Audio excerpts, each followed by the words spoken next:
ठीक है भाई। और आज हम लोग पढ़ेंगे टेस्ट क्रॉस क्या होता है। ध्यान करो, जब मेंडल का हमने तुम्हें मोनोहाइब्रिड क्रॉस अर्थात इनहेरिटेंस ऑफ वन जीन पढ़ाया था, मेंडल क्या देखते थे?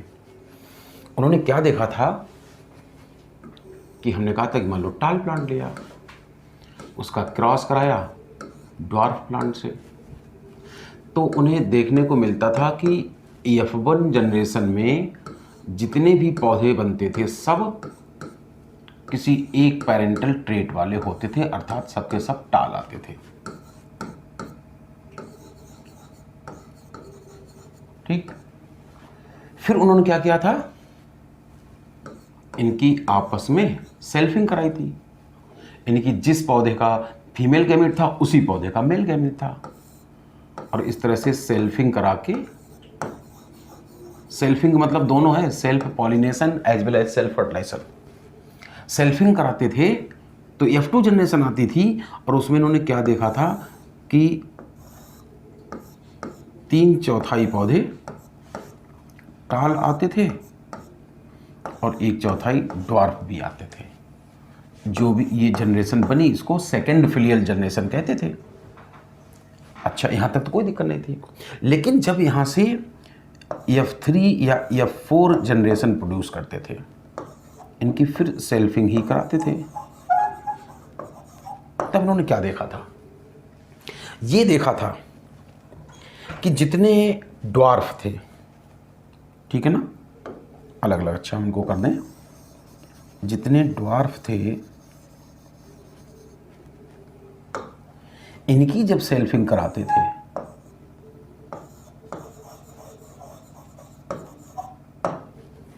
तो ऑल ड्वार्फ ही बनते थे।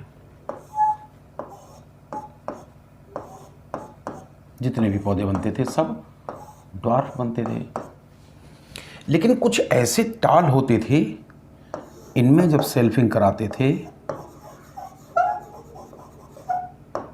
तो क्या देखते थे कि फिर से 3:1 का रेशियो आने लगता था। कुछ टाल बनते थे 3/4 और कुछ फिर से ड्वार्फ आने लगते थे। और कुछ ऐसे भी टाल हुआ करते थे जिनकी सेल्फिंग से सारे के सारे टाल ही आते थे। समझ नहीं आ रहा क्या हो रहा ये है कि नहीं। इसका मतलब ये हुआ कि जितने ड्वार्फ प्लांट होते हैं वो अपने फैक्टर के रिस्पेक्ट में शुद्ध होते हैं, प्योर लाइन होते हैं, ट्रू ब्रीडिंग होते हैं। लेकिन जो टाल प्लांट होते थे, इनके जो फैक्टर हैं जिनको बाद में जॉनसन ने जीन शब्द बोला था, ये इसका मतलब गड़बड़ हो सकते हैं। इनके जीन क्या हैं, जीनोटाइप क्या है, ये पता नहीं, वरना गड़बड़ क्यों कर दे रहे हैं। तो यही है टेस्ट क्रॉस, क्योंकि टेस्ट माने होता परीक्षण करना। और परीक्षण हमेशा कैसे किया जाता है, नॉन चीज से अननोन चीज का परीक्षण किया जाता है। जैसे हम लोग सब्जी भी खरीदने जाते हैं तो तराजू पे एक तरफ नॉन वेट रखा जाता है, दूसरी तरफ अननोन सब्जी रखी जाती है। वजन जब कांटा बीच में आ जाता है समझ जाते हैं कि सब्जी का वजन भी 1 किलोग्राम हो गया। केमिस्ट्री में टाइट्रेशन वाले एक्सपेरिमेंट किए हों, नॉन सोल्यूशन से अननोन सोल्यूशन का हम लोग कंसंट्रेशन पता करते थे। तो यहाँ ड्वार्फ वाले में कोई दिक्कत नहीं है, समझ गए कि ड्वार्फ ऑलवेज ड्वार्फ प्रोड्यूस करता है, अर्थात और ड्वार्फ का जब हमने कल पढ़ाया था तो क्या होता था, स्मॉल टी जीनोटाइप होता है। दिक्कत तो इनमें टाल में है कि ये कभी कभी टाल कभी कभी ड्वार्फ भी प्रोड्यूस करने लगते हैं। तो यही है कि आखिरकार तुम्हें कोई मान लो प्लांट मिला जो टाल दिख रहा है, तो उसका आखिरकार जीनोटाइप क्या है कैसे पता करें, कैसे उसका परीक्षण करें। मान लो हम फिर से बताएं, ये टाल प्लांट है,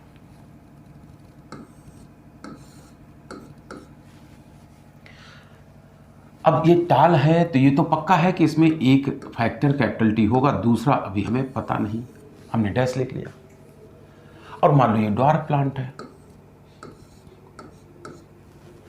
ड्वार्फ के जीनोटाइप क्या होते हैं, स्मॉल टी, ये कन्फर्म है क्योंकि तभी ड्वार्फ आता है। तभी तो कहा था ड्वार्फ अपने दोनों फैक्टर के रिस्पेक्ट में शुद्ध है, एक स्मॉल टी है तो दूसरा स्मॉल टी ही होगा। तो हमें यही पता करना है, यही परीक्षण करना है कि इस डैश की जगह पर हम क्या लिखें। चलो थोड़ी देर ऐसे ही डायरेक्ट समझाते हैं कि मान लो ये वाला फैक्टर जब गैमेट्स बने होंगे तो ऐसे ही होता होगा। चाहे तो 2 बार हम पढ़ा दें कि कुछ गैमेट में ये कैपिटल टी आ जाएगा तो कुछ गैमेट में ये डैश आ जाएगा। इसी तरह जब इसमें गैमेट बनेंगे कुछ गैमेट में स्मॉल टी आ जाएगा और दूसरे गैमेट में भी स्मॉल टी आ जाएगा। यही तो था मेंडल का सेकंड लॉ ऑफ सेग्रीगेशन, या जिसको हम घटिया भाषा में लॉ ऑफ सेपरेशन कहते हैं, या इसी को कहते हैं प्योरिटी ऑफ गैमेट्स की कोई भी गैमेट्स अपने फैक्टर के लिए शुद्ध होता है, या इसको कहते थे law of splitting of hybrid ना। खैर अब क्या हुआ, मान लो ये मेल गैमीट, या इसको मेल या फीमेल कुछ भी कहो, मान लो इससे मिला तो जो जाइगोट बनेगा उसमें आएगा कैपिटल टी स्मॉल टी। ये वाला मेल गैमीट हो सकता है इससे मिला हो, जाइगोट बनेगा कैपिटल टी स्मॉल टी। ये वाला हो सकता है इससे मिला हो, डैश और स्मॉल टी, या फिर ये वाला इससे मिला हो, डैश और स्मॉल टी। देखिए तो हमने लिख दिया अंदर कैपिटल टी स्मॉल टी। सचमुच में किसी भी पॉलन ग्रेन को देखकर नहीं पता चल जाता है उसके अंदर है क्या। जब ये जाइगोट बने होंगे, इनको फिर इनसे सीड बने होंगे, सीड को खेत में डाला तब पता चला होगा कि खेत में डालने के बाद अगर प्रत्येक सीड से टाल पौधा बनता है,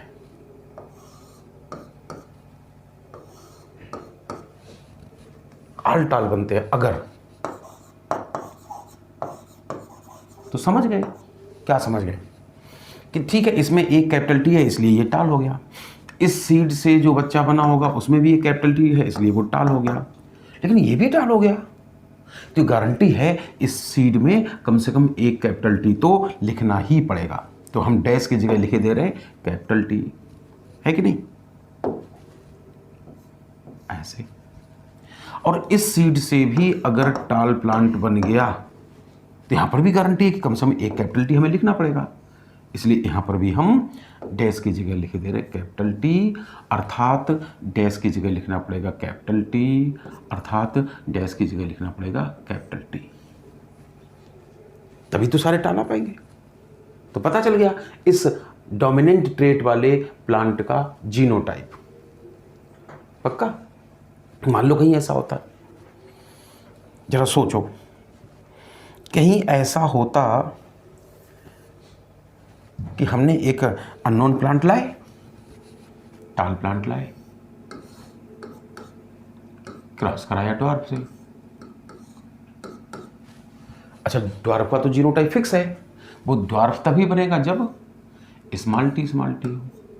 मतलब ड्वार्फ का जीनोटाइप, जीन का टाइप, फैक्टर का टाइप हमेशा नॉन माना जाता है, होता है, वो अपने लक्षण के लिए शुद्ध होता है, तभी तो बार बार ड्वार्फ से ड्वार्फ ही पैदा होता था।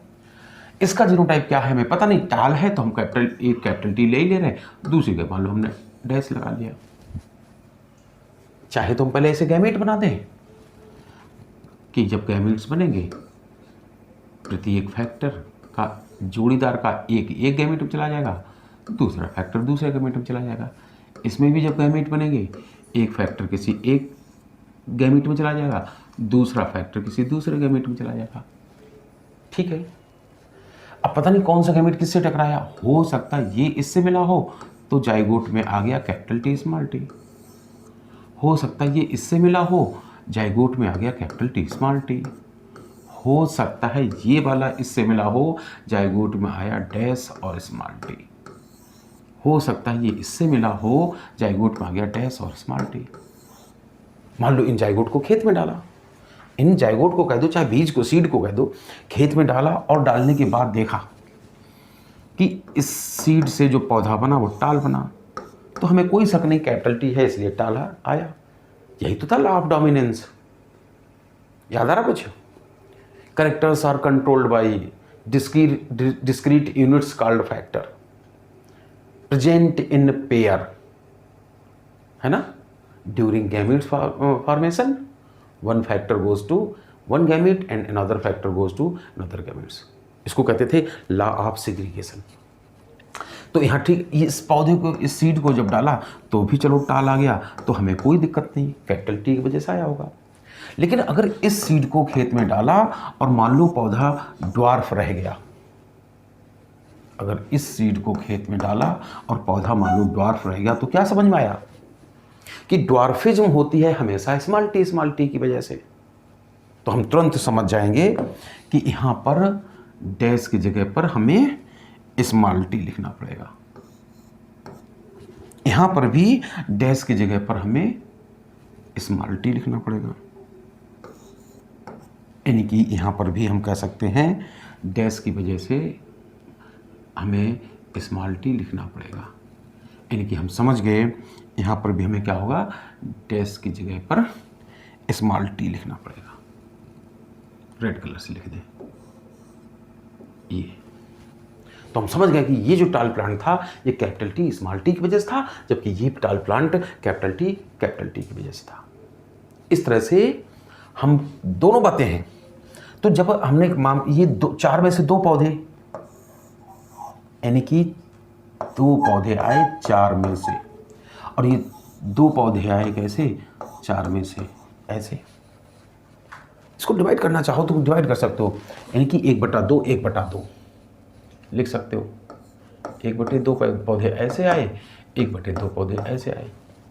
नीचे दोनों में 2 है तो हटा सकते हो, तो तुम ये कह सकते हो कि इनका अनुपात आया कितना, 1:1 का आया। पास पास लिख दें, 1:1 का अनुपात आएगा 1।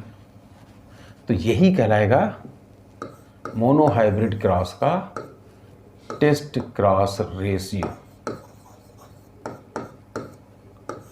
रेशियो, ये आएगा। अब तुम कहो यहां तो 100% टाल आए थे, तो एक्चुअली हाइब्रिड माने होता ही है गड़बड़। जीनोटाइप अगर गड़बड़ है तो रेशियो 50-50% का आना चाहिए। तो तुम समझ जाना। तो अब हमने तुम्हें ये समझा दिया कि टेस्ट क्रॉस का मतलब क्या होता है, क्यों किया जाता है। देखो, जल्दबाजी में कोई कुछ भी कहे, जल्दबाजी में कह देते हैं कि क्या करते हैं, F1 जनरेशन का रिसेसिव पेरेंट से cross is called test cross, F1 generation plant का डोमिनेंट ट्रेट वाले से क्रॉस आउट क्रॉस। अच्छा एक बात बताओ, F1 जनरेशन का ही जब क्रॉस कराना था तो परीक्षण करने की जरूरत क्या है। F1 में तो हमें पता होता है जीनोटाइप हमेशा कैपिटल टी स्मॉल टी आता है, फिनोटाइप हमेशा टाल आता है। तो F1 जनरेशन कहना जरूरी नहीं है। सिंपली टेस्ट क्रॉस का मतलब होता है determination of genotype of an individual with dominant trait. यह कह सकते हो कि हम टेस्ट क्रॉस करते हैं to determine type of gamete produced by individual with dominant trait. ठीक है ना, इस तरह से होता था टेस्ट क्रॉस। तो ये कहानी खत्म हो गई। अब हम लोग पढ़ेंगे मेंडल का, जब उन्होंने एक साथ पहले सारे लक्षणों के लिए, 7 लक्षणों के लिए, 7 कैरेक्टर के लिए 1 by 1 इन्होंने एक लक्षण पढ़ा, यानी कि मोनोहाइब्रिड क्रॉस का पढ़ा, या कह सकते हो इनहेरिटेंस ऑफ वन जीन पढ़ा। फिर बाद में इन्होंने 2 लक्षण एक साथ पढ़ना शुरू कर दिए कॉम्बिनेशन में। इसको कहेंगे इनहेरिटेंस ऑफ 2 जीन्स या ट्राई हाइब्रिड क्रॉस। तो हम तुम्हें यही बताने जा रहे हैं अब इनहेरिटेंस ऑफ 2 जीन में इन्होंने क्या देखा।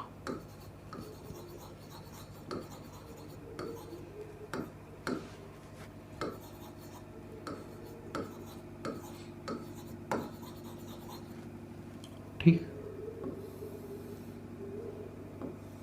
देखो क्या हुआ कि आपकी बार मेंडल एक साथ 2 कैरेक्टर पढ़ना चाहते हैं।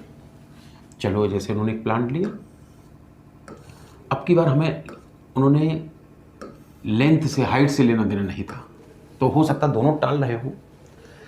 और इस प्लांट के देखा कि सीड जो हैं वो कैसे थे, राउंडेड थे, गोल मटोल, और साथ ही साथ सीड का जो कलर था वो था येलो। और इन्होंने सोचा कि लाओ इसका क्रॉस कराते हैं ऐसे प्लांट से जिसको जो सीड हैं वो एक तो झुर्रीदार है, ऐसे सिकुड़े सिकुड़ाए हैं, और साथ ही साथ उनमें कलर भी नहीं था, या कह दो ग्रीन कलर के थे। ठीक है ना। हालांकि ग्रीन कलर का होगा तो एक अपने आप में लक्षण लगता है, कलरलेस कह दो तो ज़्यादा बढ़िया कि कलर का होना और ना होना। चलो अच्छा हम समझाते हैं। तो उन्होंने क्रॉस करा के देखा इस पेरेंट जनरेशन को, तो पहली बात तो वही है, वो सारा काम किया होगा, तुम्हें ध्यान हो कौन कौन सा, कि किसी एक को मेल प्लांट तो किसी को एक फीमेल प्लांट बनाया होगा। अच्छा बच्चा तो हमेशा मम्मी के पेट से जन्मित होता है, तो हमने क्या कहा होगा, सबसे पहले इसके जो इसका जो फ्लावर रहा होगा उसके, चूंकि मटर का पौधा बाइसेक्सुअल था, उसी पर फीमेल और मेल दोनों सेक्स ऑर्गन बनते थे, तो उन्होंने पहले एंथर काटे होंगे अर्थात इमैस्कुलेशन किया होगा, फिर डस्टिंग की होगी, बैगिंग की होगी, बाद अपने आप फर्टिलाइजेशन हुआ होगा, सीड बने होंगे, उनका खेत में डाला होगा। और जब सीड खेत में डाले तो देखा क्या कि जितने भी पौधे थे, आज हाइट से तो कोई लेने देना नहीं, अब तो करेक्टर कोई दूसरा है, अभी बताएंगे कौन सा करेक्टर है। देखा क्या उन्होंने, जितने सीड बने वो सब, इस पौधे के सीड भी राउंडेड और येलो कलर के थे, इस पौधे की राउंडेड और येलो कलर थे, इस पौधे से में जो सीड बने राउंडेड येलो थे, और इस पौधे में जो सीड बने राउंडेड और येलो थे। तो इन्हें कोई टेंशन नहीं हुई। ऐसे ही होता था F1 जनरेशन में, कोई एक पेरेंटल ट्रेट दिखाई देता था तो ये वाला पेरेंटल ट्रेट आ गया मान लो, ठीक है, यहां तक तो इन्हें कोई दिक्कत नहीं हुई। फिर इन्होंने इन्हीं प्लांट की सेल्फिंग कराई F2 जनरेशन पाने के लिए ना। तब क्या देखा, तो इन्होंने देखा कि कुछ पौधे तो ऐसे हैं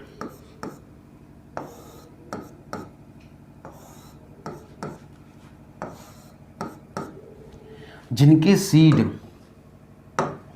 राउंडेड और येलो हैं, तो इन्हें कोई दिक्कत नहीं हुई, क्योंकि मोनोहाइब्रिड क्रॉस में भी ऐसा होता था कि कुछ पौधे किसी एक पेरेंटल ट्रेट को दर्शाते थे, और कुछ पौधे ऐसे भी हैं जिनके सीड इन्होंने देखे सिकुड़े सिकुड़ाए हैं और येलो कलर नहीं आया, यानी कि रिसेसिव कलर आया।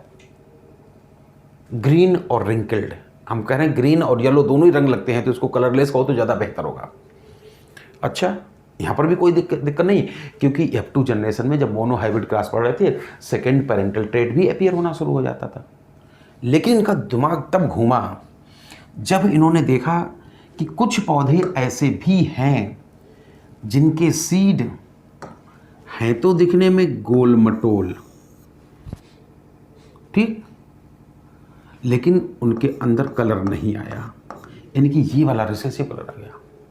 और कुछ सीड इन्होंने दिक्कत तब हुई जब देखा कि उनके सीड हैं तो झुर्रीदार अर्थात रिंकल्ड, लेकिन उनके अंदर डोमिनेंट कलर आ गया है, येलो कलर आ गया है, इस तरह से। नहीं, जब मोनोहाइब्रिड क्रॉस पढ़ते थे तो सेकेंड जनरेशन में, F2 जनरेशन में दोनों पेरेंटल ट्रेट अपीयर होना शुरू हो जाते थे। यहाँ तो कुछ नई कहानी हो गई, ये वाला ट्रेट किसी में नहीं है, ये वाला लक्षण भी किसी में नहीं है, ये न्यू कॉम्बिनेशन आना शुरू हो गए। हाँ, और जब पूरे खेत में इस तरह के पौधे इन्होंने गिने होंगे तो इन्हें पता चला, गिनती तो गिनी जा सकती है ना, उसके लिए एक्सपेरिमेंट जरूरी थोड़ी है। तब इन्हें पता चला ये कि ऐसा कि 9 पौधे ऐसे हैं 16 में से जो इस तरह का लक्षण दर्शाते हैं। 3 पौधे देखा 16 में से ऐसे होते हैं, 3 पौधे 16 में से ऐसे भी होते हैं, 1 पौधा 16 में से ऐसा होता है, ठीक है ना। ये कैरेक्टर जो है ऐसा लगता है पापा प्लांट की तरह है, ये पेरेंटल ट्रेट है।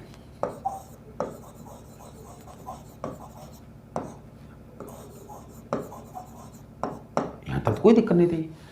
ये लक्षण जो है बिल्कुल मम्मी जैसा है, ये भी मतलब एक प्रकार का पेरेंटल ट्रेट है।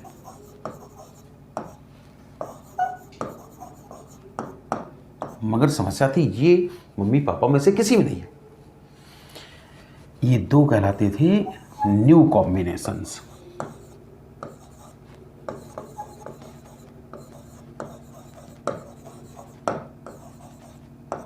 न्यू कॉम्बिनेशंस पास होते ना। तो एक तो अपने आप में सवाल यहां पर ऐसे ही पूछा जाएगा कि डाई हाइब्रिड क्रॉस में इन्होंने जो करेक्टर ध्यान दिए थे, कहो तो हम लिख दें कि इन्होंने क्या था, सीड को लिया था राउंड शेप के आधार पर और कलर के आधार पर लिया था येलो। इसका क्रॉस करा के देखा कैसे सीड वाले के साथ, जिसमें झुर्रीदार सीड हो, रिंकल्ड, और कलर के हिसाब से चाहे तो कलरलेस कह दो, यानी कि ग्रीन। ग्रीन को कलरलेस मानो क्योंकि रिसेसिव लक्षण था ये। लेकिन इनका दिमाग घूम गया कि ये नए कॉम्बिनेशन कहां से आ गए। बात समझते ना? तो यहां पहला सवाल तो ये पूछा जाएगा कि मेंडल के डाई हाइब्रिड क्रॉस में, अर्थात इनहेरिटेंस ऑफ 2 जीन में कितने पेरेंटल, F2 जनरेशन में कितने पेरेंटल कॉम्बिनेशन बनते हैं? तो तुम कहोगे टोटल 10 माँ बाप के लक्षण दर्शाते हैं, 9 उधर से 1 इधर से। या दूसरा सवाल पूछा जाएगा कि मेंडल के डाईहाइब्रिड क्रॉस में कितने ऑफस्प्रिंग न्यू कॉम्बिनेशन या रिकॉम्बिनेशन लक्षणों का पुनः कॉम्बिनेशन दर्शाते हैं? तो कहोगे 6, 3 ये वाले और 3 ये वाले, 16 में से 6 नए कॉम्बिनेशन दर्शाते हैं। अब इनका तुरंत दिमाग घूम गया, ऐसा कैसे हो गया यार? तो हम तुम ध्यान बताएं तुम्हें कि ये मत भूलना कि ये मैथ और फिजिक्स के ज्ञाता थे, और मैथ वाले बड़ा तेज दिमाग चलाते हैं।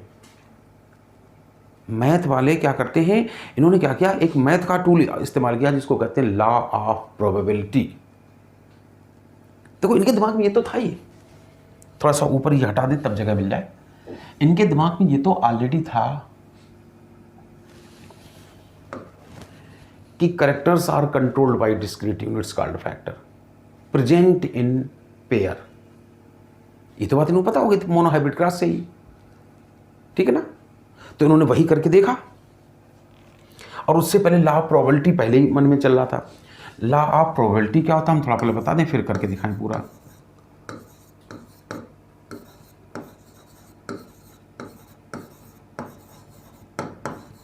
लॉ ऑफ प्रोबेबिलिटी होता है, प्रोबेबिलिटी माने संभावना। लॉ ऑफ प्रोबेबिलिटी इन्होंने लगा के देखा और जो कुछ सोच रहे थे वही निकल रहा था। लॉ ऑफ प्रोबेबिलिटी कहता है कि चांस ऑफ टू और more independent events occurring together is the product of chance of their separate occurring, is the product of chance of their separate occurring. इन्होंने सोचा था, फिर सुनना, जैसे मान लो केवल सीड की अगर ये शेप लेते, सिर्फ शेप लेते राउंड और रिंकल्ड, तो क्या होता है, F1 में ऑल राउंड आते, क्या होता है F2 में ऐसा होता है, एक राउंड आता, एक ये भी राउंड आता, ये भी राउंड आता, ये रिंकल्ड आता है। यानी कि राउंड कितने आते, 3/4, रिंकल्ड कितना आता, 1/4। ठीक, अच्छा अगर सिर्फ ये कलर की बात करते हैं, सीड कलर की बात, कि सीड कलर में ये अगर सोचते हैं कि चलो अच्छा ये ग्रीन कलर का है, अब हम ग्रीन ही चलो बना लें, एक येलो कलर का है, मान लो ये येलो कलर है और मान लो ये कलरलेस है, ग्रीन को कलरलेस कहना ज़्यादा आसान है। तो क्या होता, जब क्रॉस कराते F1 में ऑल येलो आ जाते, कोई दिक्कत नहीं थी। F2 में ऐसा आता, जैसा कि मेंडल के मोनोहाइब्रिड क्रॉस में आता था, कैसा, पहला येलो ही आता, दूसरा येलो आता, तीसरा भी येलो आता है, और ये कलरलेस आता, यानी कि ग्रीन आता। तो क्या होता, यहाँ पर भी वही बात थी, 3/4 कलर्ड आते और 1/4 कलरलेस आता ना। अब इन्होंने लॉ ऑफ प्रोबेबिलिटी लगाई कि चलो मान लो दोनों करेक्टर एक साथ पढ़े, तब क्या होगा। तो फिर सुन लो, लॉ ऑफ प्रोबेबिलिटी बड़ा अच्छा है, चांस ऑफ 2 और more independent events occurring together is the product of chance of their separate occurring. मतलब इन्होंने ये सोचा कि किसी एक करेक्टर का डोमिनेंट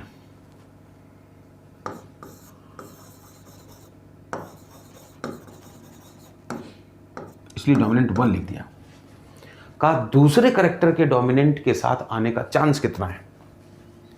तो क्या कहा था, is the product of, is the गुणनफल ऑफ, यानी कि पहले का डोमिनेंट का दूसरे के डोमिनेंट के साथ ही 2 लिख दिया भाई, पूरा नहीं लिखेंगे, का चांस कितना है? तो उन्होंने कहा था कि is the product of their separate occurring, अर्थात एक करेक्टर का डोमिनेंट होने का चांस है 3/4, दूसरे करेक्टर के साथ डोमिनेंट कितने आते हैं? 3/4, तो दोनों एक साथ आने का चांस इनके गुणनफल के बराबर है, अर्थात 9/16। तो देखा, हाँ 9/16 ही आ रहा है, 16 में से 9 ही ऐसे आ रहा है। इसका मतलब इनके मन में आया था कि हम जो सोच रहे हैं कि characters are controlled by discrete units called factor present in pair, इसका मतलब प्रत्येक करेक्टर के लिए 2 ही फैक्टर होते होंगे। जैसे उन्होंने सोचा कि चलो एक का डोमिनेंट ले लें, अच्छा, और दूसरे का कोई रिसेसिव ले लें, देखिए कितने चांस हैं। तो मान लो हम सीड की शेप को ले लें, तो सीड की शेप कितने में आएगी? 3 में आती थी, इनकी 3/4 में, और मान लो हम कहेंगे दूसरे का रिसेसिव, यानी कलर ले लिया, कलर लेस कितने होते थे? 1/4। रिजल्ट कितना आया? जरा इसको इधर ही लिख लें, ये थोड़ा डिस्टर्ब कर रहा, इधर ही लिख दें।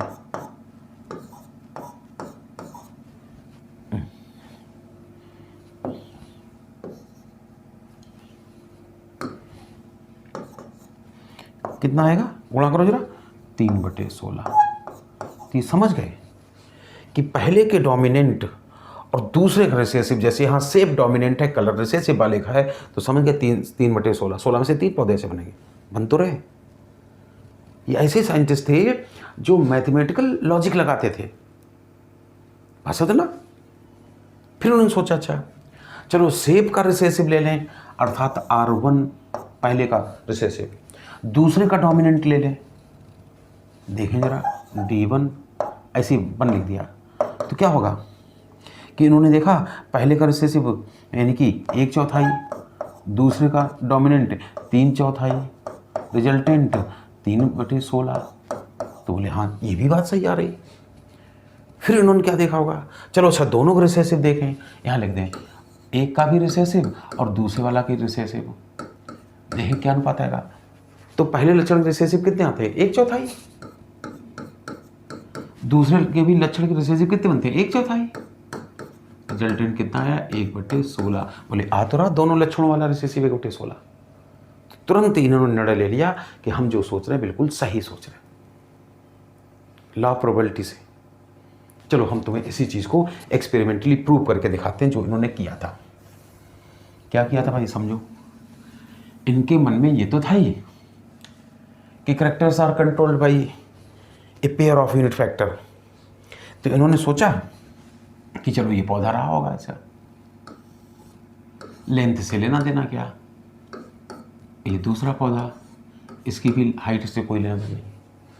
और इन्होंने क्या किया था, कुछ प्लांट ऐसे लिए थे जिनके सीड कैसे थे, शेप के अनुसार गोल मटोल, और उनमें पीले रंग के भी थे, और सोचा कि इनका क्रॉस कराते हैं किससे, ऐसे वाले से जिसके सीड में न तो शेप थी और न ही कलर था।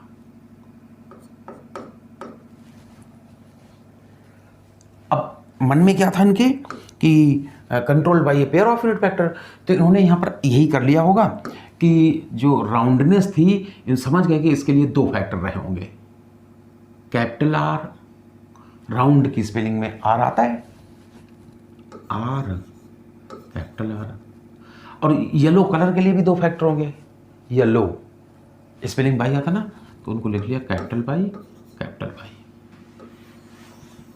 और कहा इसके अंदर भी 2 ही, प्रत्येक कैरेक्टर के 2 फैक्टर होते हैं। तो शेप के लिए ये रिंकल्ड का स्पेलिंग डब्ल्यू नहीं लेते थे, जो डोमिनेंट रेट होता तो उसी स्पेलिंग का स्मॉल लेटर लेते थे, स्मॉल आर 2 फैक्टर होंगे, और कलर के लिए स्मॉल वाई, ठीक, ऐसा इन्होंने सोचा। फिर क्या मन में आया, ड्यूरिंग गैमीट फॉर्मेशन, तो गैमीट बने होंगे।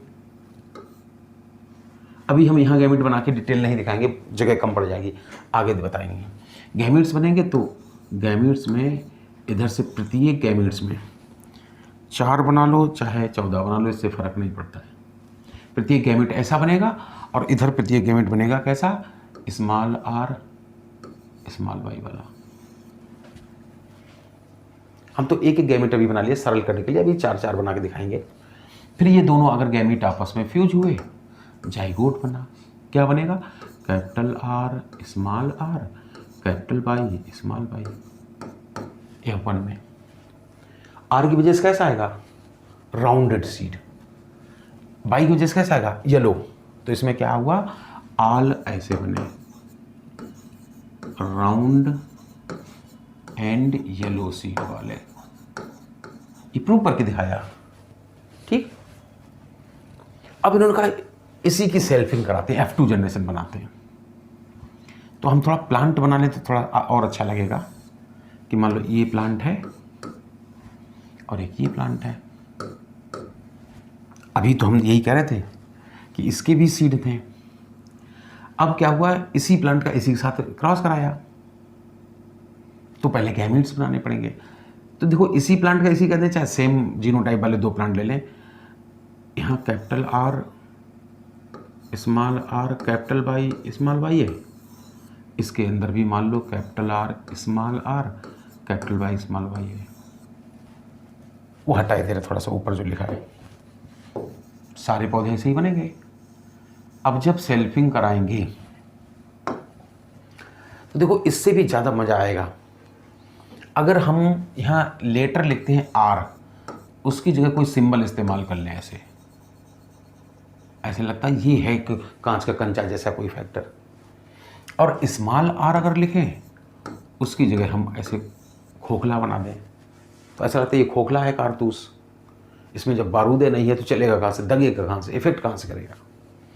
इसी तरह हम अगर कैपिटल वाई को आसान करने के लिए ऐसे दर्शा दें, ये कोई ठोस है, स्क्वायर बना दिया, रेक्टेंगल बना दिया, स्क्वायर चलो कर लेते हैं, ठीक।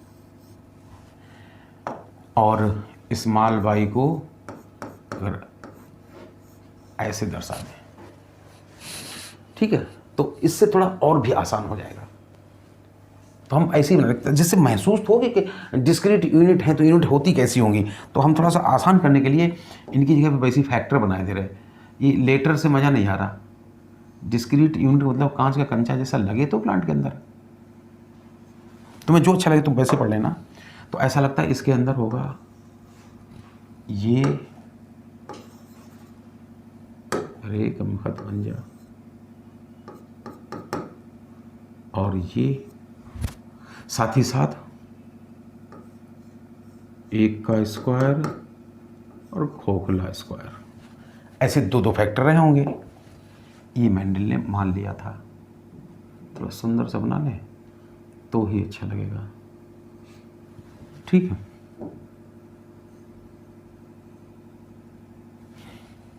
देखना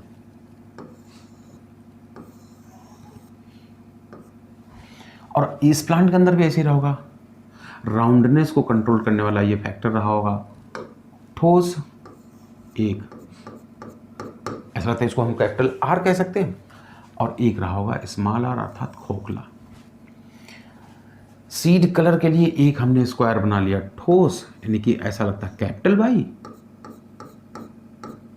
और एक बना लिया खोखला अर्थात स्मॉल वाई, जिससे फैक्टर जैसी फीलिंग आती है, बस और कुछ नहीं। तो यहां तक तो ठीक था। अब इसी से कराते हैं क्रॉस अर्थात सेल्फिंग कराते हैं। पहले गैमेट्स बनाने पड़ेंगे। गैमेट्स बनाते समय इन्होंने सोचा कि ये तो लॉ ऑफ सेग्रीगेशन ये बताता था कि प्रत्येक जोड़ीदार के दोनों फैक्टर अलग अलग गैमेट्स में चले जाते हैं। ये किसी एक गैमेट्स में चला जाएगा,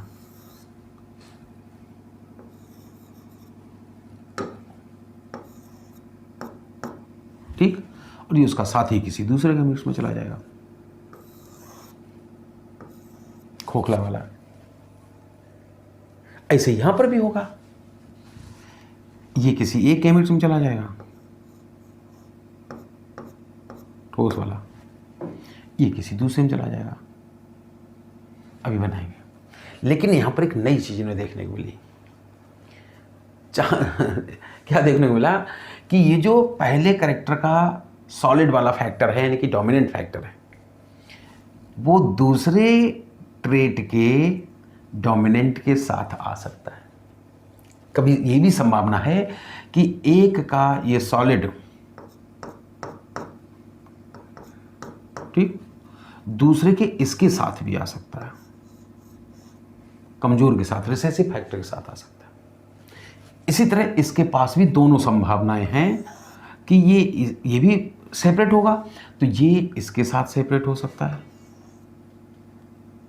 दूसरे के ठोस के साथ,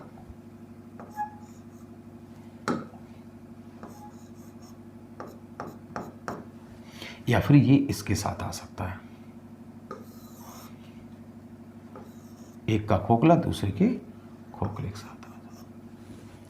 जैसे हमने मान लो इसको थोड़ी देर के लिए इसको मेल प्लांट की तरह ट्रीट करा दिया, उसी के दो रूप बना लिए, मान लो फीमेल प्लांट की तरह ट्रीट कराएं, तो जैसे इसमें 4 प्रकार के गैमेट्स बनेंगे, बिल्कुल ऐसे ही इसमें बनेंगे। अब हम उधर ऐसे 4 अगर फीमेल गैमेट बनाते हैं तो टाइम ही लगेगा बहुत ना, और फिर ये गैमेट इससे मिला या ये इससे मिला, ये इससे मिले, पागल हो जाएंगे। तो क्यों ना हम पुन्नेट स्क्वायर की मदद ले लें। चलो, पुन्नेट स्क्वायर ने क्या किया, ऐसे हमने बना लिया स्क्वायर। एक तरफ हम डायरेक्ट अब गैमेट बना रहे हैं, मेल और फीमेल गैमेट ने बनाए, डायरेक्ट उनके फैक्टर बना रहे हैं। कुछ ऐसे गैमेट होंगे जिसमें दोनों का डोमिनेंट था, कुछ ऐसे गैमेट होंगे जिसमें एक डोमिनेंट है, एक खोखला है, कुछ ऐसे भी गैमेट होंगे, ये वाला जैसे, जिसमें एक का कमज़ोर दूसरे वाले का दमदार है, अर्थात डोमिनेंट है। कुछ ऐसे होंगे जिनमें दोनों के दोनों कमज़ोर हैं। तो एक तरफ हमने ऐसे मेल गैमेट सजा दिए, दूसरी तरफ सिर्फ फीमेल गैमेट ले रहे हैं, तो इनको हटा दें, थोड़ी जगह मिल जाए, ठीक है ना, इनको हटा दे रहे हैं।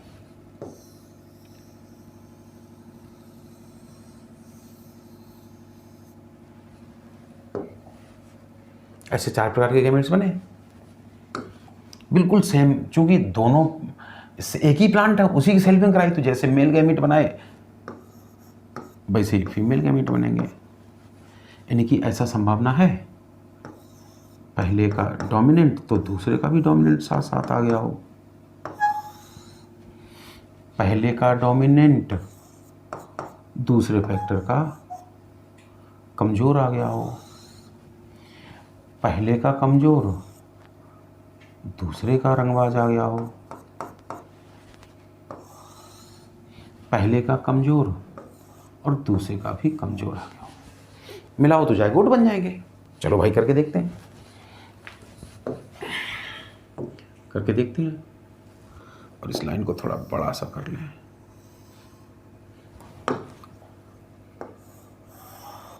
देखो, ये दोनों मिले तो क्या हुआ, पहले का डोमिनेंट आया और ये उसका साथी भी डोमिनेंट आ गया, दूसरे का रंगबाज आया, इधर से भी दूसरे का रंगबाज आ गया। चाहे ये कारतूस चला दो तो भी पौधा सीड राउंड बन जाएगा, और चाहे ये चला दो तो भी असर आ जाएगा, मतलब सीड राउंड बन जाएगा। ये वाला कारतूस चलाओगे तो भी कलर इफेक्ट आएगा, मतलब कलर येलो आएगा, इससे भी आ जाएगा। तो चलो हम बनाते चले। अच्छा, एक बार मिला दें, इसमें क्या होगा, इसके क्या होगा, इधर से क्या होगा, इधर से क्या होगा, इधर से मिलाओ, ये ले आओ यहाँ पर,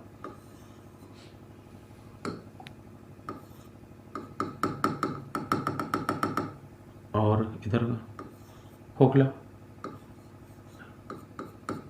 ये, और इधर से भी ठोस ना। इधर इनको रखो जरा, इसका ये नीचे दूसरा, इधर वाले उठा के लाते हैं, ठीक, सब बना लेते हैं ऐसे ही।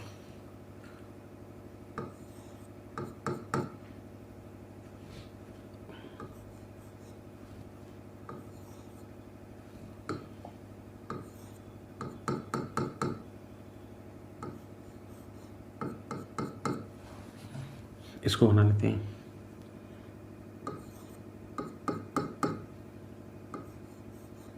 ये वाले उठा लेते हैं, ये इधर ले आते हैं,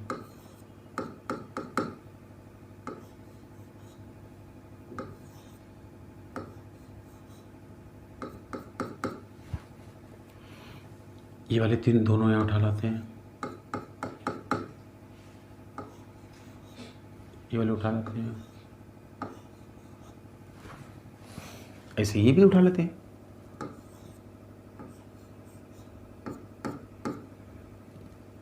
ये वाले दोनों उठाते हैं,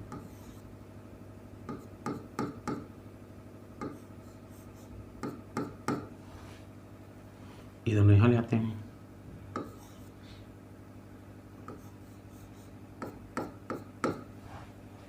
ये वाले लाते हैं,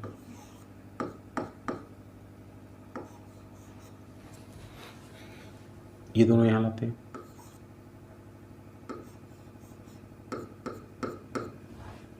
ये वाले यहाँ लाते हैं,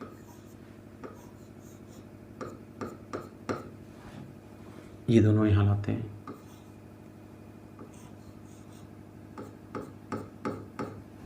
ये वाले दोनों यहाँ लाते हैं, ये वाले यहाँ उठा लेते हैं, ये वाले दोनों लाते हैं,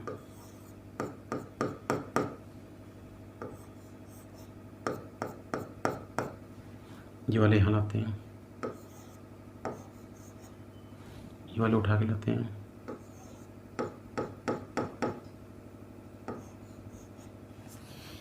ये वाले यहाँ रखते हैं,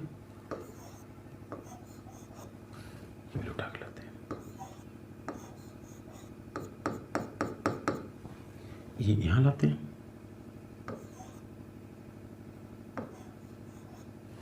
ये वाले लाते हैं।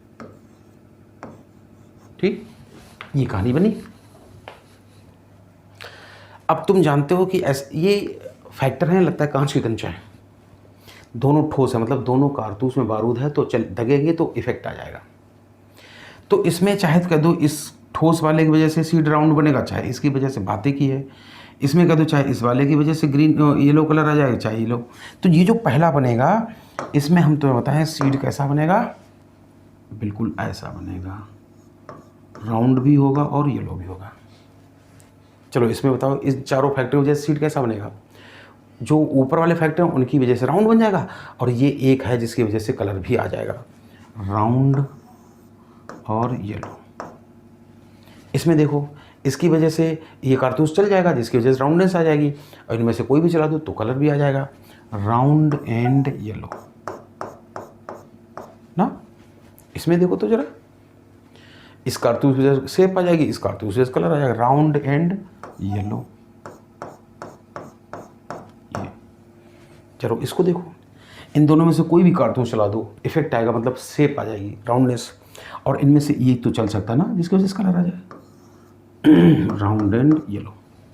यहाँ पर गौर से देखो, दोनों कारतूस भरे, इनकी डोमिनेंट फैक्टर है, रंगबाज फैक्टर है, दगेंगे तो असर ही आएगा, तो शेप तो आ जाएगी, राउंडनेस, लेकिन इनकी वजह से कलर नहीं, ये कारतूस बेकार है, कलर नहीं आएगा। तो हम तुम्हें यहाँ पर कह सकते हैं ये बनेंगे ऐसे, राउंडेड बट कलरलेस।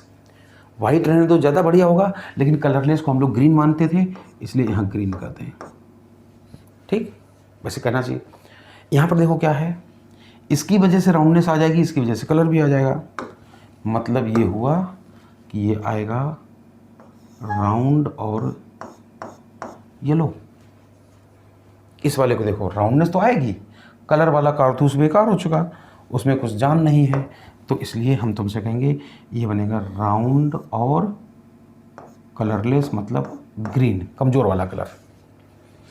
यहाँ ये कारतूस चलेगा तो शेप आ जाएगी, इन कारतूस की वजह से कलर भी आ जाएगा, इसलिए कह सकते हो राउंड और येलो। यहाँ इसकी वजह से शेप, इसकी वजह से कलर आ जाएगा, राउंड एंड येलो। यहाँ शेप लाने वाला कोई है ही नहीं, दोनों कारतूस बेकार हैं, कलर लाने वाले दोनों हैं, तो यहाँ पर क्या हो जाएगा, शेप नहीं आएगी, कलर आ जाएगा। यानी कि सीड में कलर तो आएगा येलो, लेकिन सिकुड़ा सिकुड़ा बनेगा, रिंकल्ड बनेगा। इस केस में क्या, शेप नहीं आ पाएगी, राउंडनेस नहीं आ पाएगी, मगर कलर इसकी वजह से आ जाएगा। शेप नहीं आ पाएगी, कलर आ जाएगा। तो यानी कि ये भी सिकुड़ा सिकुड़ाया बनेगा, लेकिन बनेगा येलो कलर का ही। डोमिनेंट कलर तो आ गया। यहाँ पर क्या है, इसकी वजह से शेप, इसकी वजह से राउंड भी होगा और येलो भी होगा। यहाँ राउंडनेस आ जाएगी, कलर वाला कोई है ही नहीं। तो हम तुमसे बोलेंगे यहाँ कलर नहीं आएगा, राउंडनेस आ जाएगी। तो चाहते हो तो राउंड एंड कलरलेस बनेगा, और कलरलेस को ग्रीन है, इसलिए राउंड। जरा इसमें देखो, कलर आएगा, शेप नहीं आएगी। कलर डोमिनेंट कैसा था, येलो, तो येलो कलर आ जाएगा, शेप नहीं आएगी। तो शेप हमें टेढ़ी बेढ़ी बनानी पड़ेगी, राउंडनेस नहीं बनाएंगे ऐसे, ऐसा। इसमें न कलर है न शेप है, इसलिए ये आएगा, न कलर आए न राउंडनेस आई, ऐसा। ठीक है ना। इस तरह से जो कुछ तैयार हुआ, यही है F2 जनरेशन। सारी बातें बताओ। अच्छा, इसको हटा दें जिससे हमें जगह मिल जाए, सब लोग को देख लिया एक बार जी भर के। चलो इसको हटा दें जिससे हम कितने क्वेश्चन पूछे जाएंगे, कैसे पूछे जाएंगे बता सकें। बताओ, अगर हम यहाँ पर पूछे तुमसे कि टोटल नंबर ऑफ कॉम्बिनेशन या टोटल नंबर ऑफ जाइगोट कितने बनेंगे, बोलो भाई।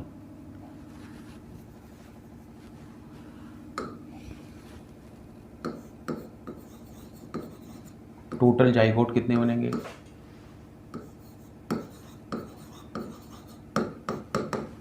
कितने बनेंगे? तो तुम कहो 1 2 3 4 5 6 7 8, ऐसे टोटल कितने बनेंगे? 16 बनेंगे।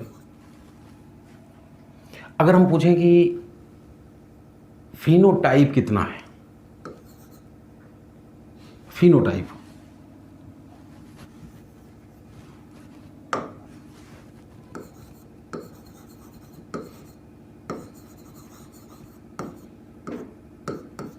फिनोटाइप कितने हैं? फिजिक का टाइप, रूप का टाइप। तो तुम्हें पता होगा कि रूप के टाइप यहां बने तो टोटल 4। कौन कौन से?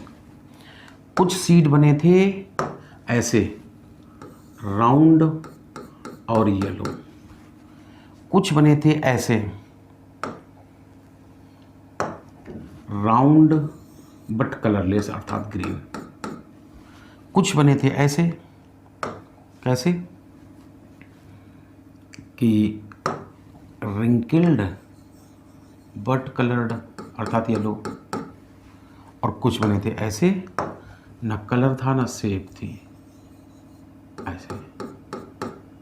ये 4 कॉम्बिनेशन सीड के पूरे डायग्राम में दिख रहे हैं। ये सब येलो वाले दिख रहे हैं, ये ऐसे 4 कॉम्बिनेशन दिख रहे हैं।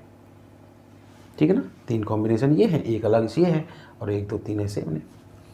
कोई कहे नहीं इनमें अनुपात क्या है, तो हम तुम्हें कहेंगे फिनोटिपिक रेशियो क्या है।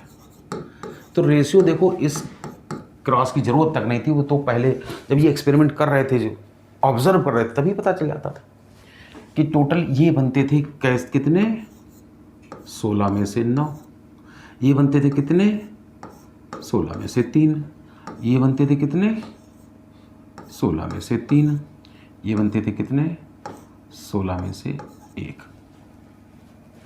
चाहो तो नीचे 16 हटा दो, तो अनुपात क्या हो जाएगा, रेशियो क्या हो जाएगा, 9:3:3:1। कोई कहना जीन का टाइप बताओ, जीन का टाइप, जीनोटाइप,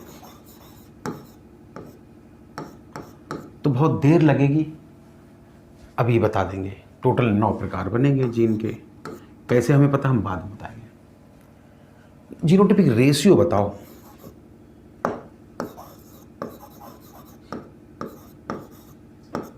कितना आएगा, जीनोटाइपिक रेशियो।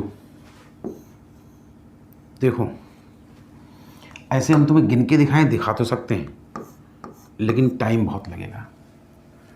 हम तुमसे कहते हैं तुम्हें अगर मोनो हाइब्रिड क्रॉस पूरी तरह दिलो दिमाग में बसा है तो किसी भी हाइब्रिड में कुछ भी पूछा जाए बड़ा आसान है। हाँ, मोनो हाइब्रिड क्रॉस का जीनोटाइपिक रेशियो आता था 1:2:1, और ये डाई हाइब्रिड क्रॉस है तो पावर 2 कर दो, अगर इस पे पावर 2 कर दो इस पे, तो जो कुछ आंसर आएगा वही आ जाएगा genotypic ratio. Test cross ratio क्या है?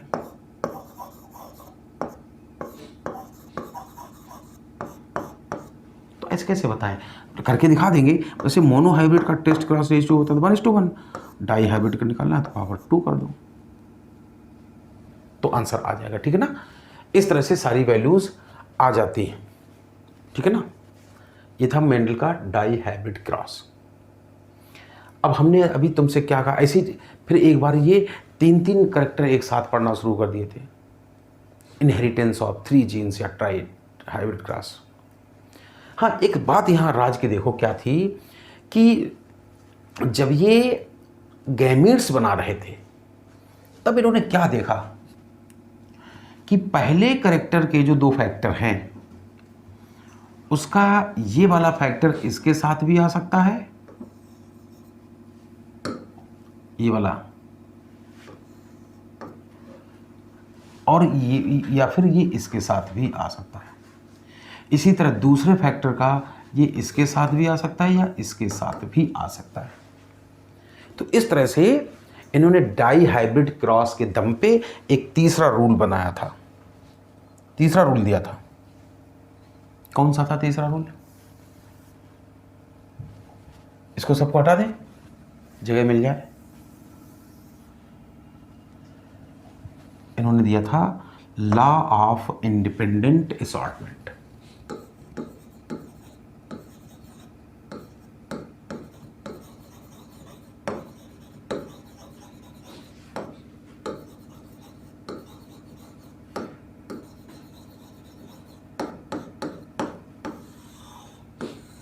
क्या इन्होंने कहा था कि in case of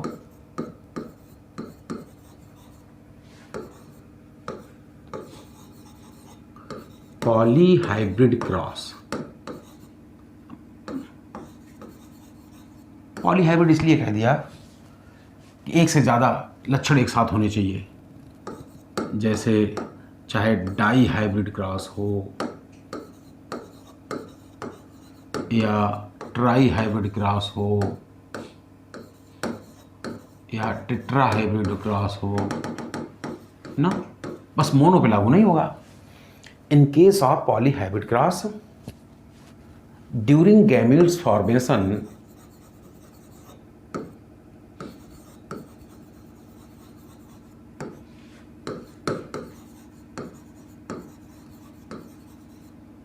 during gametes formation क्या देखा?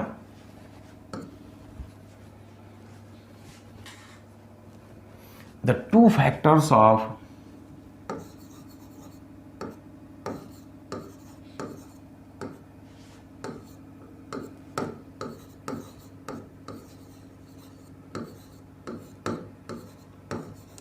a trait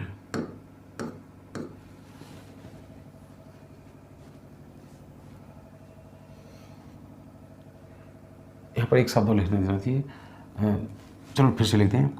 इन्होंने ये देखा था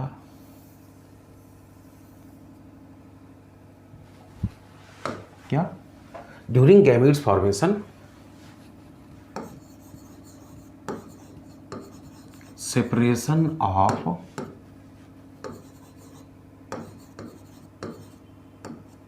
two factors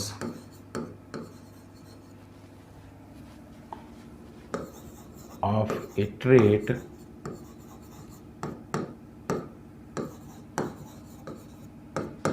will not depend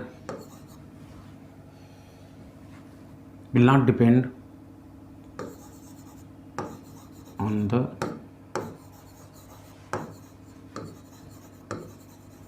separation of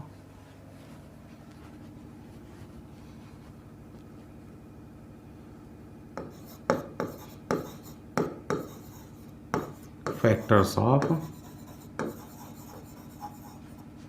another trait.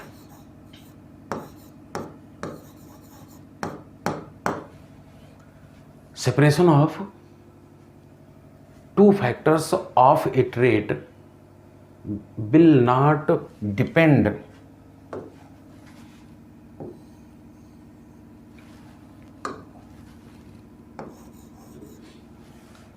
on the separation of factors of another trait. फिर समझो कि ये कहा था कि मान लो ये कोई सोमैटिक सेल है,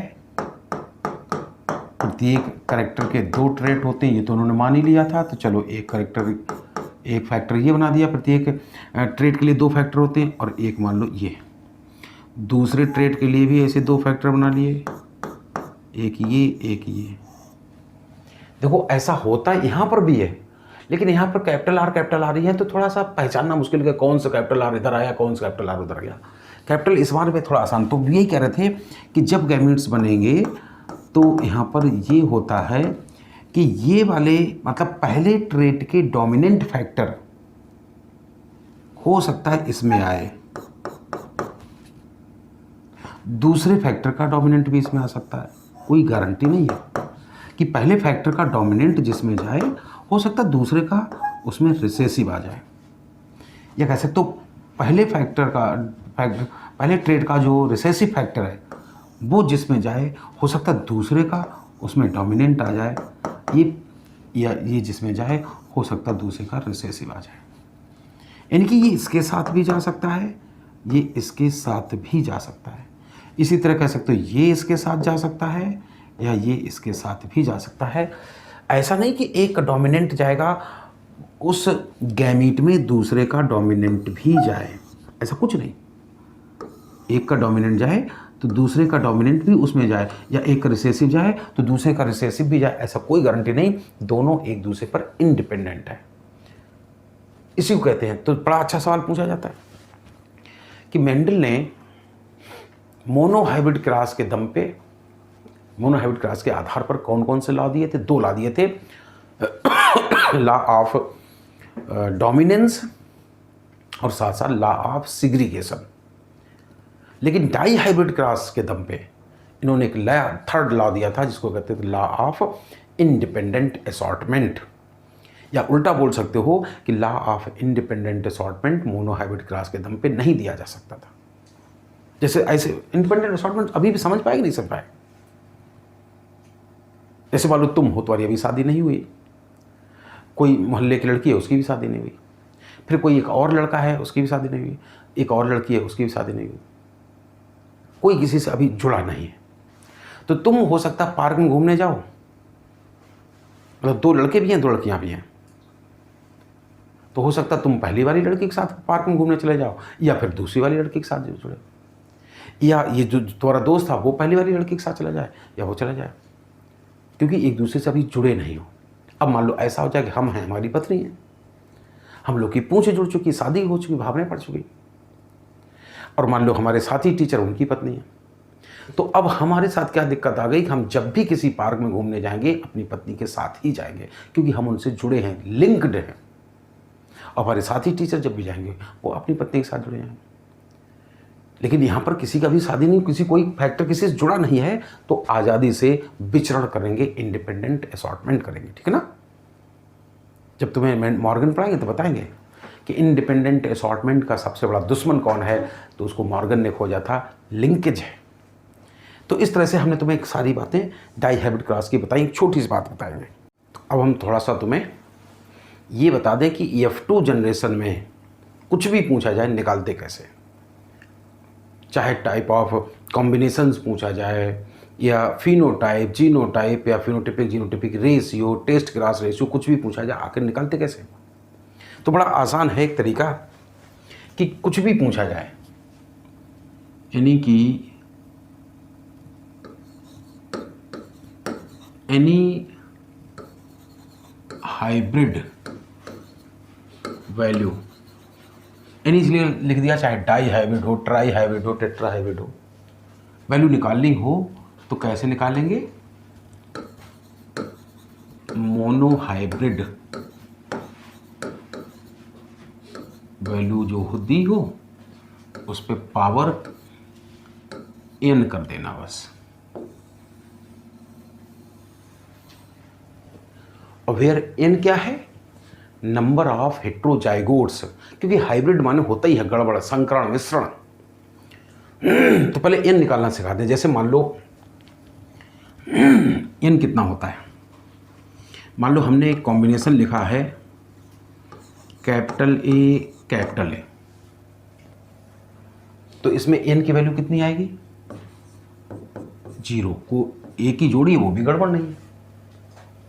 अगर हम कह दें मान लो हमारे पास कॉम्बिनेशन है, जीन का टाइप है कैपिटल ए, कैपिटल बी, तो इसमें n की वैल्यू कितनी आएगी? 0। कोई भी जोड़ी गड़बड़ नहीं है। मान लो मेरे पास कोई जोड़ी है कैपिटल ए, कैपिटल बी, तो इसमें n की वैल्यू कितनी आएगी? 1। अगर किसी के अंदर ये लिखा है तो ये दर्शाता है कि इनहेरिटेंस ऑफ 2 जीन्स पढ़ने जा रहे हो आप, ए जीन और बी जीन। लेकिन ये इनहेरिटेंस ऑफ 2 जीन के साथ साथ मोनो हाइब्रिड क्रॉस कहलाएगा। यहाँ गड़बड़ जोड़ी एक ही है, ए वाली। चलो अच्छा देखें, मान लो मेरे पास लिखा है capital A, capital B, n की वैल्यू कितनी आएगी इसके लिए? n बराबर आएगा 2। तो ये इनहेरिटेंस ऑफ 2 जीन भी है, ए और बी जीन दोनों का इनहेरिटेंस पढ़ेंगे। दोनों जोड़ी गड़बड़ भी हैं तो ये डाई हाइब्रिड क्रॉस भी दर्शाएगा। समझ गए ना? इस तरह से। चलो एक ही मात्रा और बताएंगे, जैसे capital A, small B, small C, capital C. बताओ कितनी जोड़ियां गड़बड़ हैं? मात्र पहली जोड़ी। तो यहां पर भी n बराबर 1 ही होगा। इनकी 3 जीन का इनहेरिटेंस पढ़ने जा रहे हैं, मगर फिर भी मोनो हाइब्रिड क्रॉस की तरह बिहेव करेगा। तो इस तरह से कुछ भी पूछा जाए तुम पावर n कर देना, और where n is the number of heterozygotes जैसे। लेकिन ये तभी लागू होगा, हम बताएंगे अभी कब। ऑन सेल्फिंग हमेशा लागू नहीं होगा। क्या दिक्कत आएगी बताएंगे अभी। जैसे हमने तुम्हें ध्यान करो डाई हाइब्रिड क्रॉस के लिए पूछे, या टेबल फॉर्म में बना। चलो पहले मोनो हाइब्रिड क्रॉस की बता दो। अच्छा, कि मोनो हाइब्रिड क्रॉस के लिए पहला पॉइंट था नंबर ऑफ कॉम्बिनेशंस या नंबर ऑफ जाइगोट कितने बनते थे F2 जनरेशन में? 4 बनते थे। या सवाल पूछा जाए फिनोटाइप कितने बनते थे? तो 2 ही बनते थे, कुछ टाल पौधे कुछ द्वार पौधे। या उनका रेशियो क्या होता था? फिनोटिपिक रेशियो क्या होता था? 3:1 का होता था। अच्छा, जीन के आधार पर टाइप कितने बनते थे? मतलब जीनोटाइप तो कहोगे 3 बनते थे। उनका अनुपात क्या होता था? जीनोटिपिक रेशियो तो हम लोग पढ़ते थे 1:2:1। अच्छा, टेस्ट क्रॉस रेशियो क्या होता था?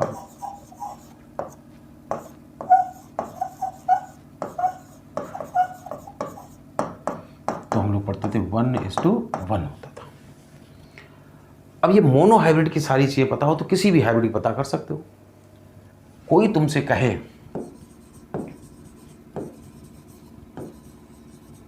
ये वैल्यू बस रटी हूं कि डाई हाइब्रिड क्रॉस में F2 जनरेशन में टोटल कितने पॉसिबल कॉम्बिनेशन बनेंगे डाई हाइब्रिड क्रॉस में?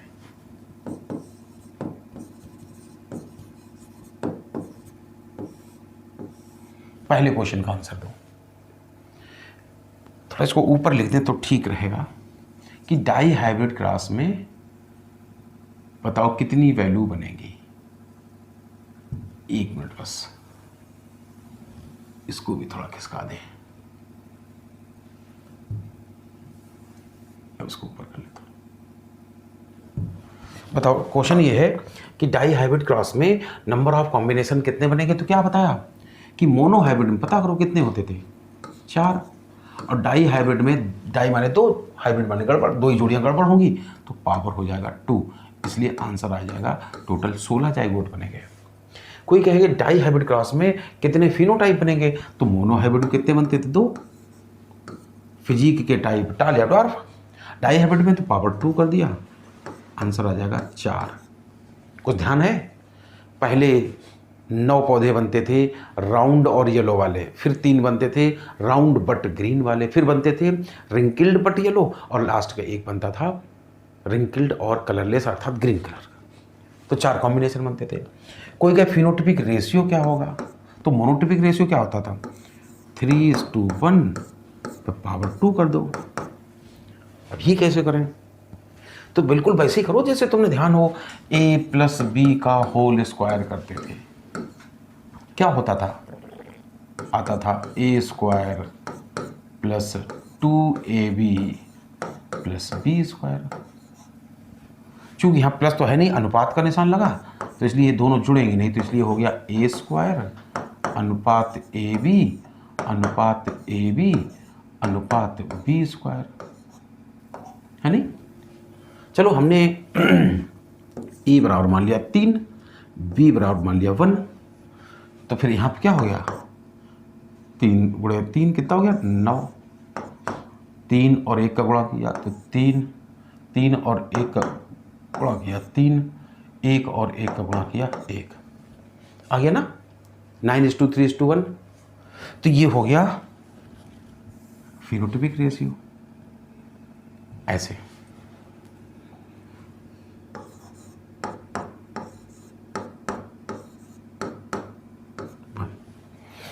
कोई कहना जीनोटाइप बताओ, तो जीनोटाइप पता करने के लिए मोनोहाइब्रिड में कितने टाइप बनते थे, 3। एक बनता था जिसमें दोनों कैपिटल होते थे, दूसरा और तीसरा अर्थात 2 बनते थे जिनमें एक कैपिटल एक स्मॉल होता, चौथा बनता था जिसमें दोनों स्मॉल होते थे। 3 टाइप बनते थे।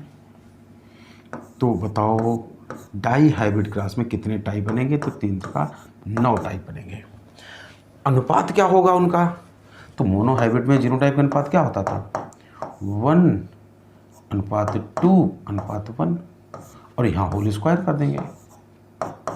कैसे निकालें, a+b+c का होल स्क्वायर वाला फार्मूला लगा दो, ठीक है ना। ऐसे हम किसी भी हाइब्रिड क्लास में निकाल सकते हैं। अब ये थोड़ा हमें कठिन लग रहा है तो तुम्हें एक नया तरीका बताएं। देखो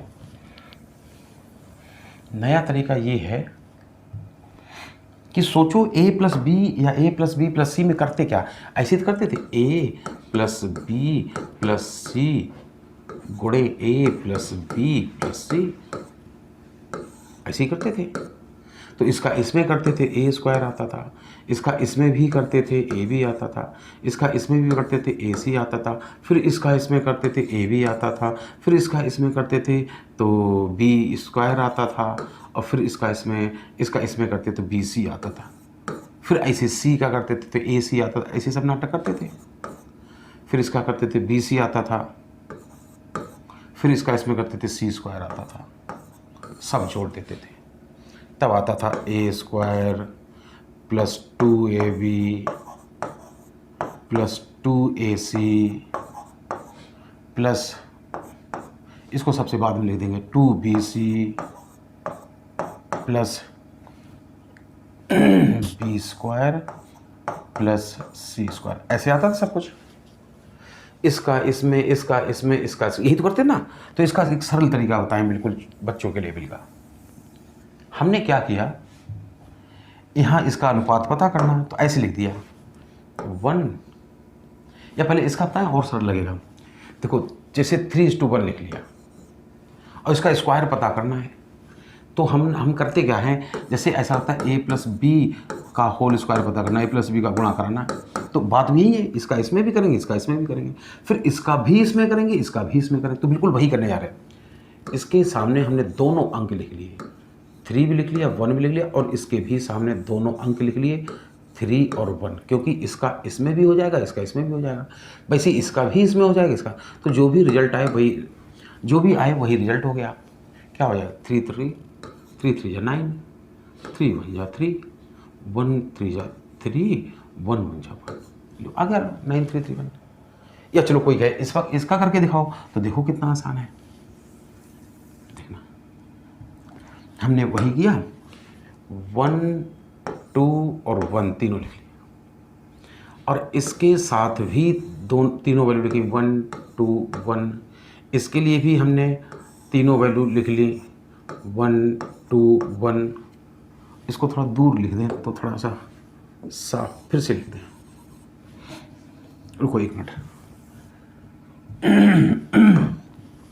1 2 1, इसके लिए तीनों वैल्यू लिख ली, 1 2 1, इसके लिए भी लिख ली, 1 2 1, इसके लिए भी लिख ली, 1 2 1। आइए आंसर। इसका बनाओ क्या करें, 1 2 का 2, 1 का 1 में 1, फिर 2 का 2, 4 2 1 2 1। लो, जीनोटाइपिक रेशियो आ गया, समझ पाए ना। तो इस तरह से किसी भी हाइब्रिड में पूछा जाए और कोई भी वैल्यू पूछी जाए तो पावर उतने करके निकाल सकते हैं। जैसे ट्राई हाइब्रिड होता तो पावर 3 कर देते, टेट्रा हाइब्रिड होता तो पावर 4 कर देते। तो ये एक बड़ी अच्छी ट्रिक है। एक बात ये अच्छी है। एक यहीं पर और चीज़ हम तुम्हें बताएं कि जब गैमीट्स बनाते हैं तो भी बड़ी दिक्कत होती है। कितने प्रकार के गैमीट बनते हैं, फॉर्क मेथड बड़ा अच्छा होता है। जैसे मान लो ये कोई प्लांट है, देखना उसमें फैक्टर है, चाहे दोनों कैपिटल टी पे समझा सकते हैं, लेकिन कैपिटल टी दोनों ही एक जैसे सिंबल होते हैं, समझने में थोड़ी तकलीफ होती है। जब इसमें गैमेट्स बनते तो क्या बनते, दो ही प्रकार गैमेट्स बनेंगे, एक में कैपिटल टी चला जाता था, एक में स्मॉल टी चला जाता था।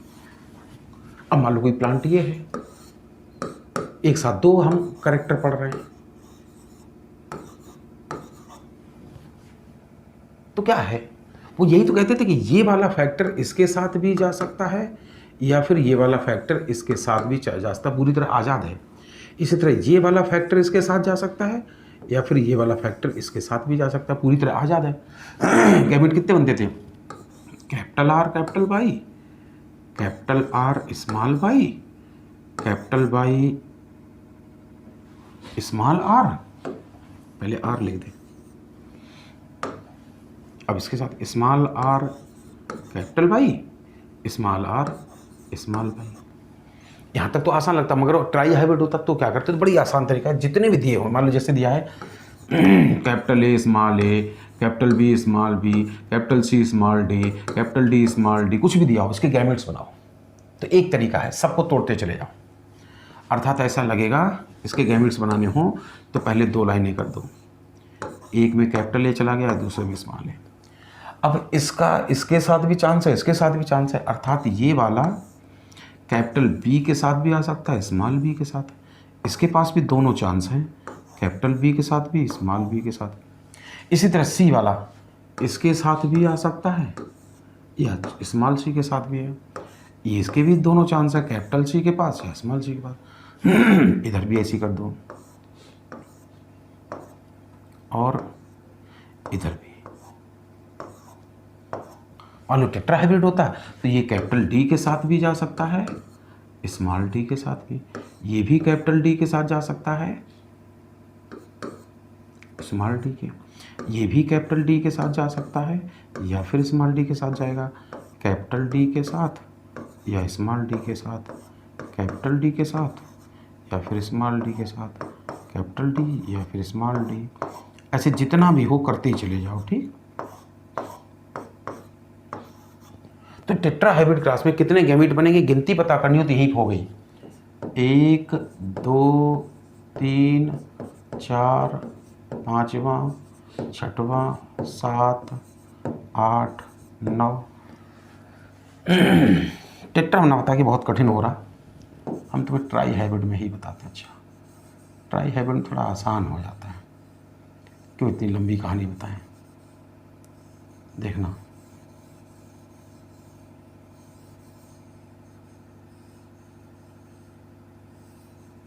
कोई पूछे ट्राई हाइब्रिड क्रॉस में कितने गैमीट बनेगा। डाई हाइब्रिड में तो थोड़ा आसान होता है, ट्राई में थोड़ा कठिन लगने लगता है। यही तक होता है। ये है जो कुछ बना इन्हीं के सामने लिख दो। ये पहला हो गया, ये दूसरा हो गया, तीसरा गैमीट, चौथा गैमीट, पांचवा, छठवां, सातवां और आठवां। तो नंबर ऑफ गैमीट्स पूछा जाए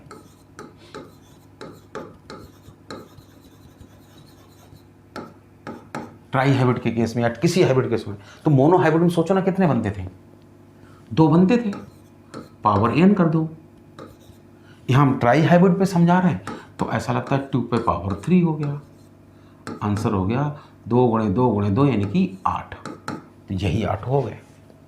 कोई कि नहीं 8 का हमें जीनोटाइप लिख के दिखाओ, तो जो पहला गैमीट बनेगा वो होगा capital A, capital B, capital C वाला। ये तीनों लेटर उठा के, दूसरा गैमीट में ये उठा के रख दो, अर्थात सी बी ए। तीसरे में ये उठा के रख दो, कैपिटल ए स्मॉल बी लेकिन कैपिटल सी। ये हो गया ना। चौथे में ये रख दो, capital A small B small C. पांचवें में ये लिख दो, ये पांचवें में उठा लो, पांचवें में capital C, capital B, small A. छठवें में ये वाले उठा लो, small C, capital B, small A. सातवें में ये वाले उठा लो, capital C, small B, small A. आठवें में ये वाले उठा लो, स्मॉल सी, स्मॉल बी और स्मॉल ए।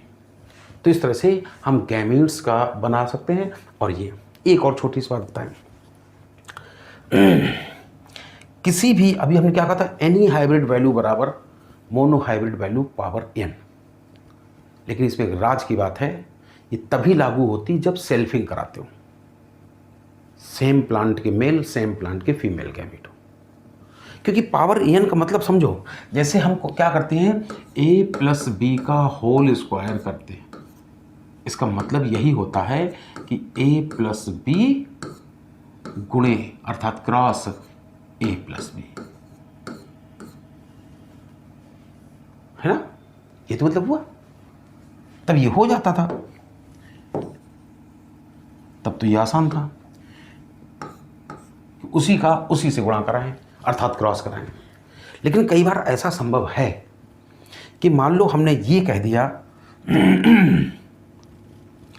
कि एक प्लांट है जिसका जीनोटाइप है capital A small A capital B, और इस प्लांट का क्रॉस कराया गया स्मॉल ए और मान लो कैपिटल बी स्मॉल बी से, इससे क्रॉस कराया। ठीक, तो अब सेम चीज का सेम चीज से क्रॉस नहीं हो रहा। और सवाल तुमसे ये पूछ दिया, बताओ कितने ऑफस्प्रिंग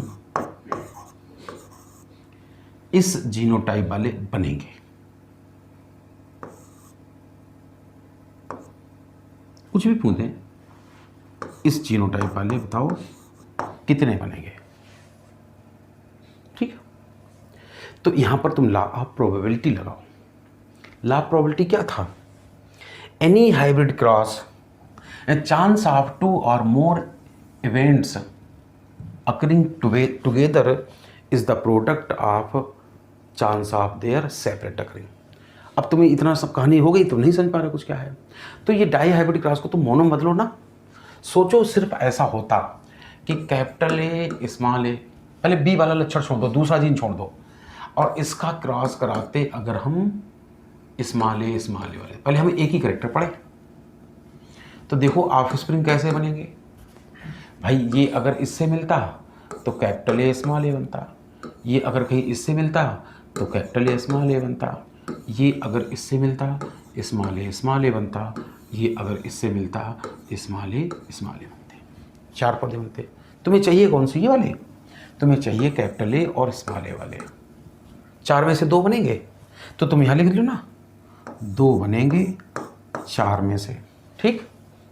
अच्छा, is the product is the गुणनफल ऑफ, तो गुणनफल कर दे रहे हैं। अब दूसरे जीन को पढ़ो, क्या है जीन, कैपिटल बी और इसका क्रॉस कराया किससे, कैपिटल बी स्मॉल बी से। क्या होगा, हो सकता है कि इससे मिले कैपिटल बी, हो सकता है ये इससे मिले कैपिटल बी स्मॉल बी, हो सकता है ये इससे मिल जाए कैपिटल बी, हो सकता है ये इससे मिल जाए कैपिटल बी स्मॉल बी। तुम्हें कौन से चाहिए, कैपिटल बी स्मॉल बी वाले, तो तुम्हें इसका अंदर ये वाला चाहिए और ये वाला चाहिए। ये भी बन रहे कितने 4 में से 2, तो 4 में से 2 बन रहे। तो आंसर आ गया कि इस जीनोटाइप वाले टोटल 4 बनेंगे आउट ऑफ 16। आसान ना, ऐसे निकाल सकते हो। कोई नहीं, ये वाला नहीं बताओ, हमें ये बताओ अच्छा कि कैपिटल ए और स्मॉल बी वाले ऑफ स्प्रिंग कितने बनेंगे। तो सोचो यहाँ कैपिटल ए वाले कितने बन रहे थे, एक भी नहीं बन रहा था, यानी कि 0 बन रहा था 4 में। स्मॉल बी वाले कितने बन रहे थे, एक भी नहीं बन रहा था, 0 बनेगा 4 में से, तो आंसर कितना आ गया, एक भी नहीं बनेगा इस जीनोटाइप। कोई कहने अच्छा ऐसा करो, इस टाइप के क्रॉस में ये वाले कितने बनेंगे, कुछ भी पूछे आप, क्या तुम्हें बार बार बताएं। स्मॉल ए और मान लो कैपिटल बी वाले कितने बनेंगे, तो बात हुई है। स्मॉल वाले यहाँ बन रहे 2 4 में से, और कैपिटल वाले 1 और 2 ये भी बनेंगे, इसका मतलब 16 बनेंगे टोटल, और 4 बनेंगे टोटल 16 में से, ठीक है ना। तो हमेशा जो है पावर इवन करके आंसर नहीं निकलता, वो तभी निकल सकता है जब जो जीनोटाइप इस पेरेंट को वही जीनोटाइप इस पे, तब उसको हम लोग स्क्वायर या पावर 3 का रूप दे सकते हैं। लेकिन अगर जीनोटाइप अलग अलग है तो फिर ऐसे निकालने में बेहतर होता है। और मजे की बात ये इतना आसान होता है, मोनो हाइब्रिड क्रॉस तो सभी को पता, तुम्हारे चक्कर में हमने करके तब भी दिखाया, वरना मेंडल का मोनो हाइब्रिड क्रॉस तो दिमाग में छपा होना चाहिए कि टेस्ट क्रॉस होता तो ये आता था, F1 में ये आता था, F2 में ये आता था, सब पता चल जाता है, तो देखते ही आंसर निकल जाता है, ठीक है ना। तो ये हमें लग रहा पूरा मेंडलिज्म खत्म हो गया। और मेंडल क्यों सक्सेस हुए थे, सफल हुए थे, तो उसके पीछे और हम तुम्हें राज की बात बता दें कि एक तो पहले सोचने वाली बात है, मेंडल ने मटर के पौधे पर पाइसम सटाइवम, जिसको हम लोग गार्डन पी कहते हैं, उसी को क्यों सिलेक्ट किया था। उसकी एक वजह तो ये थी कि वेल डिफाइंड कंट्रास्ट मिल जा रहे थे। जैसे इंसान पे स्टडी करो तो एकदम कोई काला एकदम कोई गोरा मिले मुश्किल है, लेकिन वहाँ क्या पूरी तरह वाइट फ्लावर, पूरी तरह कलर्ड फ्लावर मिल जाते थे, टाल और पूरी तरह डॉर्क मिल जाता था, एक्सियल फ्लावर तो टर्मिनल फ्लावर मिल जाता था। तो एक तो वेल डिफाइंड कंट्रास्ट मिल जाते थे उनको। दूसरी बात है अगर इंसान पे स्टडी की होती मेंडल ने तो क्या दिक्कत आती कि चलो हमारा किसी के साथ एक बार क्रॉस करा लिया, संतान प्राप्त हो गई, हाइब्रिड संतान, अब वो चाहते हैं इसी का अपने सेल्फिंग कराएं तो क्या होगा। तो तुम जानते हो हम लोग तो यूनिसेक्सुअल ठहरे, सेल्फिंग संभव नहीं थी। मटर का फूल बाइसेक्सुअल होता था तो उसी का पॉलन ग्रेन, उसी का फीमेल गैमेट इस्तेमाल करना आसान था। तीसरी बड़ी बात और थी, मटर को ही सिलेक्ट करने की एक वजह यह भी थी कि मटर का पौधा सीजनल होता है, 3 से 4 महीने मटर तैयार हो जाती है, यानी कि 1 साल के अंदर एक नेक्स्ट जनरेशन पैदा हो जाती थी। इंसान पे स्टडी की होती तो सोचो कि अगर तुमने हमारा किसी से क्रॉस करा के एक संतान प्राप्त कर भी ली, अब वो पापा बने अर्थात उससे संतान पैदा हो, अगले 20-21 साल लग जाएंगे, तो 2-3-4 जनरेशन पढ़ने में पूरी ज़िंदगी गुजर जाएगी। मटर में क्या है, 4 साल में 4 जनरेशन पढ़ सकते थे, ये भी फायदा था। तीसरी बात है, इंसान पे स्टडी करते कितनी झंझट थी कि एक बार में एक बच्चा पैदा होता, ढूंढते रहो अनुपात कौन सा है। मटर में क्या है, लार्ज सैंपलिंग, बहुत सारे बीज तैयार हो जाते थे, है ना, जिसमें रेशियो ढूंढना पड़ना आसान हो जाता था। तो यही थी मेंडल की सक्सेस का मुख्य कारण कि एक तो उन्होंने पाइसम सटाइवम को सिलेक्ट किया था, और साथ ही साथ लार्ज सैंपलिंग साइज होता था, और मैथमेटिकल लॉजिक लगाते थे, और साथ ही साथ बस क्वालिटेटिव की बजाय क्वांटिटेटिव स्टडी करते थे। ये नहीं देखते थे कि फूल रंगीन है तो उसमें जो कलर है, वायलेट कलर है, वो कितना रंगीन है ना, या तो रंगीन या रंगहीन, दो ही बातें देखते थे। क्वांटिटी गिनते थे। क्वांटिटी क्वालिटी में अंतर समझो। क्वालिटी को मेजर करना कठिन है, क्वांटिटी को मेजर करना आसान है। तो क्वांटिटेटिव स्टडी करते थे, ठीक है ना। मेंडलिज्म खत्म हो गया। अब हम लोग आगे पढ़ेंगे जो भी हेडिंग है।